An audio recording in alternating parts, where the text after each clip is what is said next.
Welcome to this video on permissions for practice. I want to talk about two of the most common obstacles that people tend to face when they're either starting a practice or deepening their existing meditation practice. Those two obstacles are either feeling like you're meditating wrong, whatever that means, and feeling like you're not meditating enough. In this video, I'm going to give you permission to let go of worrying about both of those things and just enjoy your practice. Let's talk about doing it wrong. When you sit down to practice and your mind is super crazy and it's distracted and it's going everywhere and it just feels like you're not getting any benefit out of it, it's pretty natural to feel like you're doing it wrong. Because with most things, you can control what's happening in your practice of them. But with meditation, you actually really can't control what happens in your mind. It's more about how you relate to what happens in your mind. So that can be difficult to adjust to, especially if you're just starting your practice. What I want to tell you is that it's completely normal for your mind to be everywhere, for your thoughts to be coming up all the time, and for you to get distracted. So if you're worrying whether you're doing it right, whether everyone else is maybe doing this better than you are, whether maybe you just can't meditate, I want to give you permission to relax and come back to your intention for the practice. Let's say that your intention is to cultivate a sense of calm. You're just going to keep coming back to that over and over again, no matter how many times you get distracted, and that's doing it right. Meditating well just means that you come back to your cushion or your chair when it's time for you to sit, that you offer yourself kindness and curiosity during each session of your practice and toward your practice as a whole. I actually made a whole video on kindness and curiosity in your practice, so please watch that at some point too. The main thing I want to say though is just meditating well doesn't mean that you sit down and you just experience bliss and no thoughts come into your mind and it feels amazing and you look really zen. Just go ahead and let go of that now, because for anybody who has a real practice, that's not the reality of it most of the time. The Buddhist tradition actually makes a distinction that's really helpful here. They talk about basis, path, and fruit. And the basis in our case, as we begin to cultivate skills in meditation like calmness, being centered, being focused, feeling kindness towards yourself and others, the basis is that we all already naturally have the capacity to feel those things. So what that really means is that it's not your job to use meditation to build an ability to focus and pay attention. You already have that. It's really hard in our modern world maybe to touch into that capacity, especially for focus and attention, but it's there. It's the basis. We can't lose it no matter how badly we meditate. So I'm giving you permission to not worry about that. The path is the practice that we use to get from where we are to the fruit. So we already have the basis and that's great, but if we're not able to live from a recognition of and a habit of touching into that basis, it doesn't do us that much good necessarily. So the path, for instance, to really cultivating attention is doing meditations and other types of practices that give you the opportunity to cultivate attention. But usually what happens when you try to cultivate attention is you notice how scattered you are and how distracted, and it's all about bringing the mind back again and again and again, which is kind of the point. That's why the path looks different from the fruit. Like when it comes to attention, the path is all about bringing attention back, recognizing when you've gotten distracted, learning not to be judgmental and harsh towards yourself when you've been distracted and your mind comes back. That's why it's the path, because you're cultivating a new skill. But that's different from the fruit, which is attention.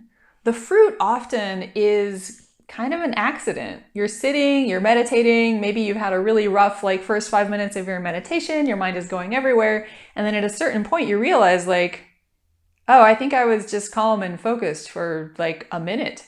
That's amazing. But it's also the fruit. It's not that every minute of your attention practice needs to be like that.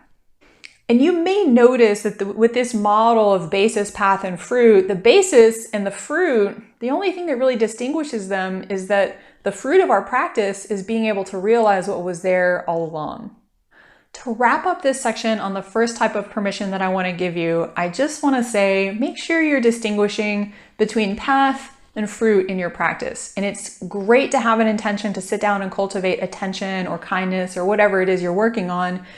Just don't expect the entire session to look like kindness or to look like attention. You may end up finding that a lot of obstacles come up as you sit, and that's okay too. Now for the second type of permission for practice. This one is all about not meditating enough.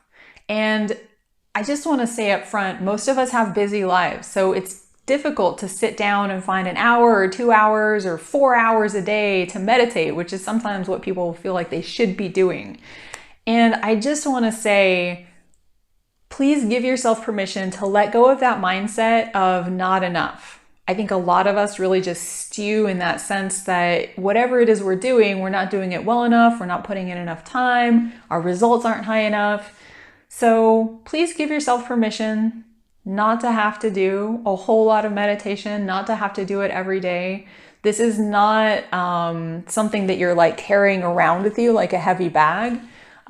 So I just want to start by saying, if you can let go of that sense that there's a right amount to practice and you're not doing it, then you'll get so much more out of your practice when you do it. I also want to say in this section that we often feel like if we have a goal, for instance, if you want to practice at least 15 minutes of meditation every day, it can feel like if we don't meet that goal, we should be hard on ourselves. We should kind of give ourselves a couple of lashes to motivate ourselves to do better next time. And actually, that type of motivation often doesn't work. It's often counterproductive. If I don't have time to meditate today and then I start feeling bad about myself for it, that doesn't make me want to meditate tomorrow. That just makes me feel bad about myself. So it's super important to be kind, to be gentle to yourself, and to celebrate what you are doing in meditation instead of focusing on what you're not. I'd like to invite you to do something that may be super counterintuitive to some people.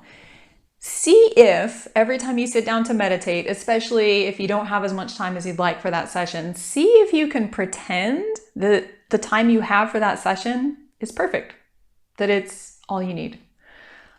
It may or may not line up with what your goals are, but it'll help you get more out of that session because you're not going to spend half the time feeling like, oh God, it's so short. Like, what can I really do in 5 minutes? And, just losing that precious moment and that precious opportunity that you have to check back in with yourself, losing it to a sense of what you're not doing. So instead, you're actually using this sense of, this is perfect. This is enough. This is all I need for the day. I'm going to get as much out of it as I can. When you do that, you're actually helping to cultivate a sense of being already enough. That's valuable for your meditation practice, but it's also valuable for the rest of your life. So if you can learn to recognize that sense of not enough time in meditation and use it as an invitation to cultivate that sense of already enough, then not only are you getting meditation time in, but you're also helping to erode the foundations of a really bad mental habit that most of us have of just feeling like we're not enough, we don't have enough, we don't do enough. Those are the two types of permission that I wanted to give you as you begin this course. And I hope that if your super ego has a hard time taking that in, or if you find yourself kind of falling into feeling like you're not doing it right or you're not doing it enough, I hope you'll just watch this video over again. I give you permission to meditate imperfectly and to meditate less than you would like to, because honestly, that's what we all do if we're long-term meditators. We work with what we have. Okay, I hope this helps you to enjoy meditation and to get all the possible benefits out of your practice every time you practice. Thank you.